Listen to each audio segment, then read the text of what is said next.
हैं आप सब लोग? उम्मीद है कि बिल्कुल खैरियत से होंगे। और आज बड़ा अफसोसनाक बयान जो है वो वज़ीर आज़म इमरान खान की तरफ से सामने आया।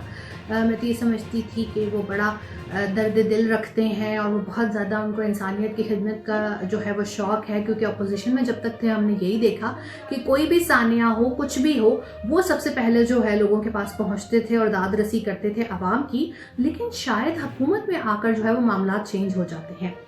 पहली कड़ी मुझे कहाँ से नज़र आई, जब साहिवाल में वो वाक़या हुआ था कि पूरी फैमिली के ऊपर गोलियां चला दी गई थी और उनके 3 बच्चों को जो है वो फिर आगे जाकर पेट्रोल पंप के पास छोड़ दिया गया था। तो उसमें भी वज़ीर आज़म ने बड़े दावे किए थे कि जी हम जो है वो केस की बिल्कुल जो है पैरवी करेंगे और हुकूमत कोशिश करेगी। हालांकि दूसरी तरफ पंजाब हुकूमत उनको दहशतगर्द साबित करने की कोशिश कर रही थी। हुआ कुछ नहीं और कुछ अर्सा ये केस चला और तमाम मुल्ज़िमान को जो है वो शक का क्या कहना चाहिए बेनिफिट देते हुए जो है फ्री कर दिया गया। यानी कि ना वाकया हुआ, ना लोग मरे, ना कुछ हुआ। ठीक है, वीडियो एविडेंस के बावजूद अब कौन से गवाह जो है वो पुलिस के अगेंस्ट जाएंगे। फिर हमने देखा कि दूसरा वाकया हुआ सलाहुद्दीन का, जो कि एटीएम में मुंह चढ़ा रहा था। अब वो ज़हनी तौर पर कमज़ोर था। जिन 3 पुलिस वालों के ऊपर बात आई, बाद में हमने ये देखा कि सलाहुद्दीन की फैमिली ने उनको माफ़ कर दिया और हुकूमत के वो जो बुलंदबाग एक दावे थे कि जी हम जो है बहुत ज़्यादा डिफरेंट हैं और हम लोगों के इंसाफ के लिए जद्दोजहद करेंगे, इनकलाब ले आएंगे, रियासत मदीना बना देंगे, ऐसा कुछ नहीं हुआ। तब्दीली आई है लेकिन सिर्फ वज़ीर आज़म में आई है। इसके अलावा हम देखते हैं कि मुल्क की अमूर में जिस तरह से मुल्क को चलाया जाता था पुरानी हुकूमतों में, बिल्कुल वैसे ही चलाया जा रहा है।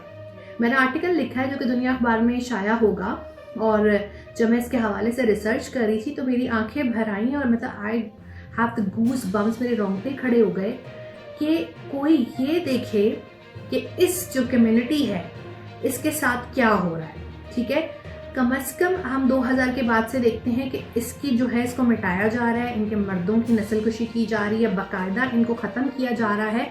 और हमने ये देखा कि इनके जो प्रोसेशंस के अंदर जो धमाके हुए, इसमें 100-150 के करीब जो है वो लोग शहीद हुए। इसके साथ आपको अलमदार रोड वाला वाक़या भी याद होगा कि जब वहाँ पर 2 खुदकुश हमले हुए थे, उसके बाद 2013 में पहली दफ़ा ये जो है कम्युनिटी अपनी लाशों को लेके सर्दी में बैठ गई थी और जनवरी बड़ा इन पे भारी है हमेशा से। और फिर उस वक्त जो है राजा परवेज़ अशरफ गए थे और फिर वहाँ पर जो है गवर्नर राज लगाया गया और सुनवाई हुई। उसके बाद भी बहुत से ऐसे वाक़यात हुए, ख़ासतौर पे ओलंपियन के हवाले से मैं जिक्र करूंगी कि उनका वहाँ पे कत्ल हुआ, क्योंकि ये कम्युनिटी बहुत पुरअमन कम्युनिटी है और यहाँ पे बहुत से लोग जो हैं वो पाकिस्तान के लिए तमगे जीत कर लाते हैं। तो उनको भी जो है वो टारगेट किलिंग में मारा गया। और इसके पीछे क्या वजह हो सकती है कि ये मुहिब्बे वतन है, पुरअमन है, और दूसरा इनका फ़िरका भी, क्योंकि शिया होने की वजह से इनको जो है टारगेट किया गया और इस बात से कोई इनकार नहीं करेगा। और इस कम्युनिटी के लिए जो है वो हालात बड़े सख्त रहे। फिर 2018 में जब यहाँ पर टैक्सी ड्राइवर्स को जो है वो टारगेट किलिंग का निशाना बनाया गया, तो फिर खुद जनरल कमर जावेद बाजवा यहाँ पर गए, उन्होंने कम्युनिटी के जो है वो मसाइल सुने और उसको हल करवाने की यकीन दहानी करवाई। अब जब हमने ये देखा है कि ज़रबे अज़ब हुआ, रद्दुल फसाद हुआ, काफ़ी हद तक जो है वो मामलात काबू में आए और इसके साथ CPEC के आने के साथ एक नए दौर का आगाज़ हुआ। लेकिन फिर भी अभी बलूचिस्तान में बहुत काम होने को बाकी है और यहाँ के जो अवाम हैं उनको सेहत की सहूलियात, इज़्ज़त का रोज़गार और सस्ती रोटी, सस्ता मकान देने की अशद ज़रूरत है, क्योंकि यहाँ पर जो है अभी बहुत हद तक पसमानदगी है।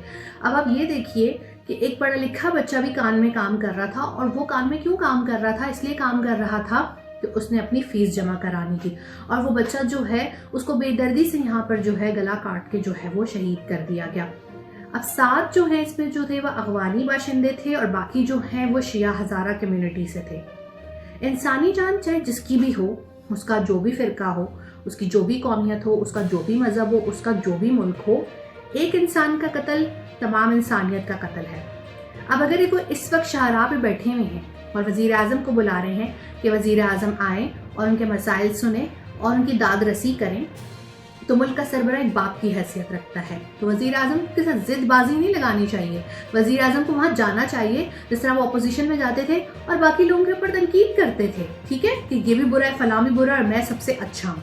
अब आज पूरा दिन से क्या हो रहा है कि ये जो उन्होंने कहा कि मैं जब तक तदफीन नहीं होती मैं नहीं जाऊँगा, और ब्लैकमेलिंग नहीं की जा सकती, इसको पूरी जो उनकी एक मशीनरी है, उनके जो 9 रतन है, मुशीर और वज़रा, वो भी इसको जो है बिल्कुल सही साबित करने की कोशिश करें, और जो उनकी सोशल मीडिया के टीम्स के हेड हैं वो भी बिल्कुल सही साबित करने की कोशिश करें। और हमें समझा रहे हैं कि शायद आपको ये बात समझ नहीं आई। ہاں جی پاکستانیوں کو تو بڑا مسئلہ ہے، نہ ہمیں تو کچھ سمجھ آتا ہے، نہ ہمیں کچھ نظر آتا ہے، نہ ہمیں کچھ سنائی دیتا ہے، عقل کل تو آپ لوگ ہی ہیں۔ اب جس نے بھی ان کو یہ مشورہ دیا ہے کہ جنازے میں نہیں جانا یا میتوں کے پاس نہیں جانا، اس نے کوئی بہت ضعیف الاعتقادی کھیلی ہے، ٹھیک ہے۔ اور وزیر اعظم کو یہ سب کچھ جو ہے کسی جھاڑ پھونک کی وجہ سے نہیں ملا، 22 سال کی کارکردگی کی وجہ سے ملا ہے اور لوگوں کے ووٹوں کی وجہ سے ملا ہے۔ اگر وہ اسی طرح اپنے محل میں بیٹھے رہے اور وہ لوگوں کے پاس نہیں گئے تو میرا خیال میں اس میں سب سے زیادہ نقصان ان کی اپنی پارٹی کا ہے کہ اگلے الیکشنز میں لوگ ان کو ووٹ نہیں دیں گے، اور ان میں اور موروثی جماعتوں میں کیا فرق رہ گیا۔ بلکہ میں یہاں پہ یہ کہوں گی کہ مجھے اپوزیشن پہ حیرت ہوئی کہ اپوزیشن پہنچ گئی، اس کو آپ جو بھی کہیں، ان کا پولیٹیکل موو تھا، کوئی بھی ٹیکٹک تھا، وہ پوائنٹ سکورنگ کر رہے تھے، یہ کر رہے تھے، فلاں کر رہے تھے، لیکن وہ گئے۔ اور ایک بہت مجھے سینسیٹیو تصویر یہ نظر آئی کہ مریم نواز نے جب وہاں جا کر لوگوں کو گلے لگایا تو آپ یہ دیکھ سکتے ہیں کہ ان کے کوٹ پہ لوگوں کے آنسو اور لاب لگا ہوا تھا۔ تو دس از ویری سینسیٹیو، اور یہ مجھے بہت چیز پسند آئی، میں نے ان پہ بہت تنقید کی ہے پاناما کے بعد، لیکن آج انہوں نے اور بلاول نے لوگوں کے دل جیتے ہیں وہاں جا کے، کیونکہ وہ لوگوں سے ملے ہیں، ان کی داد رسی کی ہے، ان کی بات سنی ہے۔ جبکہ وزیر اعظم کو کسی نے یہ پٹی پڑھا دی ہے کہ آپ مت جائیں، ہم خود دیکھ لیں گے۔ بھائی آپ کے وزیر مشیر ابھی اتنے ایکسپیرینس نہیں ہے کہ وہ اس طرح کے معاملوں کو جا کے سنبھال لیں، اور وہ جو ہے آپ کے الٹا وہ بجائے آپ کا کام سنوارنے کے آپ کا کام بگاڑ رہے ہیں۔ یہاں پر آپ کو فوری طور پہ جانا چاہیے تھا، کیونکہ آپ ملک کے سربراہ ہیں، سربراہ کی حیثیت باپ کی طرح ہوتی ہے، اور یہ جو آپ کے سارے اپنے وہ جو رکھے ہوئے ہیں مشیر وزیر اور یہ سوشل میڈیا ٹیمز، وہ آپ کی غلط چیزوں کو بھی صحیح کہہ رہی ہے، اس میں آپ کا اپنا نقصان ہے۔ لیکن میں نے ایسے دیکھا ہے کہ میرے بہت سے ایسے پی ٹی آئی کے فالوورز بھی ہیں جو کہ بہت زیادہ جو ہے سچ بولتے ہیں اور ان چیزوں پہ کرٹیسزم کرتے ہیں جہاں ہونا چاہیے۔ میں خود ایز اے جرنلسٹ جہاں اچھا کام ہو رہا ہے اس کو کریڈٹ دیتی ہوں، اور جہاں نہیں ہو رہا وہاں پر تنقید کرتی ہوں۔ تو میں اس چیز پہ تنقید کروں گی کہ وزیر اعظم کا بیان جو ہے وہ انسینسٹیو ہے، انہیں معافی مانگنی چاہیے، انہیں جانا چاہیے۔ اگر سڑک میں نہیں جا سکتے تو وزیر اعلیٰ ہاؤس، گورنر ہاؤس، جہاں چاہے ان کو بلانا ہے ان سے ملیں، ان کی مانگیں سنیں تاکہ وہ اپنے پیاروں کی تدفین کریں۔ اور یہ جو ایک ان کو فرقے کی بنیاد پر ٹارگٹ کیا جا رہا ہے، اس کا سدباب نکالیں۔ کون ہے یہ لوگ؟ کون دہشت گرد ہے؟ اگر ان کو را کی فنڈنگ ہے تو ان کے یہاں کے لوکل فیسیلیٹیٹرز کون ہیں؟ ان کو سزا دیں، ان کو کٹہرے میں لائیں۔ کب تک جو ہے یہ کمیونٹی سفر کرے گی؟ ہر دھماکے میں ان کے 150 200 لوگ مرے۔ آپ پورا 2000 کے بعد سے ان کا چارٹ دیکھیں تو آپ کے رونگٹے کھڑے ہو جائیں گے کہ آپ نے ایک کمیونٹی کے سارے مرد ختم کر دیے ہیں، نسل کشی کر دی، ان کی نسل آگے نہیں چلے گی۔ لوگ ان کو بلیک میلر کہہ رہے ہیں، انہیں جن کی نسل 2 دہائیوں میں ختم ہو گئی، جن کے مرد ختم ہو گئے، جن کے جنازہ دفنانے والے مرد نہیں بچے، ان کو آپ کیسے کہہ سکتے ہیں کہ وہ بلیک میلنگ کر رہے ہیں؟ وہ صرف یہ چاہ رہے ہیں کہ اس ملک کا بڑا، اس ملک کا سربراہ آئے، ان کے سر پہ ہاتھ رکھے، داد رسی کرے، ان کے مطالبات سنے، اور آئندہ ایسے واقعات نہ ہو، اس کا سدباب ہو۔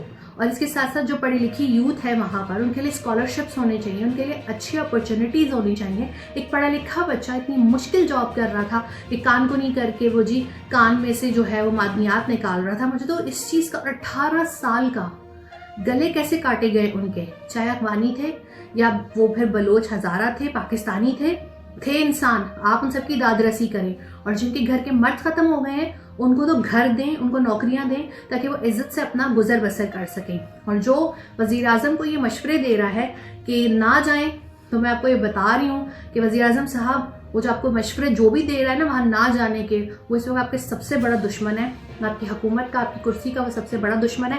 اس کو بالکل بھی اپنا دوست مت سمجھیں، اور آپ کو جانا چاہیے چاہے کوئی بھی ثانیہ ہو، کیونکہ آپ عوام کے وزیر اعظم ہیں۔ آپ کو راجنیتی کھیلنے کے لیے، صرف جو ہے محل کے لیے، محل سے وزیر اعظم بننے کے لیے لوگوں نے ووٹ نہیں دیے۔ لوگوں نے آپ کو ووٹ دیے ہیں خدمت کرنے کے لیے، عوام کی فلاح کرنے کے لیے، عوام کی فلاح و بہبود کے لیے۔ آگے آئیں، کام کریں، اور جا کے ان ماؤں بیٹیوں کے سر پہ ہاتھ رکھیں۔ اور یہ جو بلیک میلنگ والی بات ہے اس پہ معافی مانگنی چاہیے۔ یہ انتہائی غلط چیز ہے کہ جو لوگ، جن کے پیارے چلے گئے، جن کے گلے کاٹے گئے، جن کو ان کے شیعہ ہونے پر جو ہے وہ ٹارگٹ کیا گیا، بجائے کہ آپ ان سے ہمدردی کریں، آپ جو ہیں ان کو بلیک میلر قرار دے رہے ہیں۔ مجھے جبیر رسید کو اجازت دیجیے، اور مجھے بڑی امید تھی کہ جب تک میرا آرٹیکل چھپے گا یا میں جب سارا کچھ بتاؤں گی کہ جی یہ کمیونٹی، اس کو کتنے فرقہ وارانہ مسائل کا سامنا کرنا پڑا، اس وقت تک وزیر اعظم جو ہیں وہ جا چکے ہوں گے اور تدفین بھی ہو گئی ہوگی، لیکن ایسا کچھ نہیں ہوا۔ اور مجھے بہت افسوس ہے کہ اس حکومت میں اور پرانی موروثی کرپٹ جمہوریت میں کوئی خاص زیادہ فرق نہیں ہے۔ جبیر صدیق کو اجازت دیجیے۔ اللہ حافظ.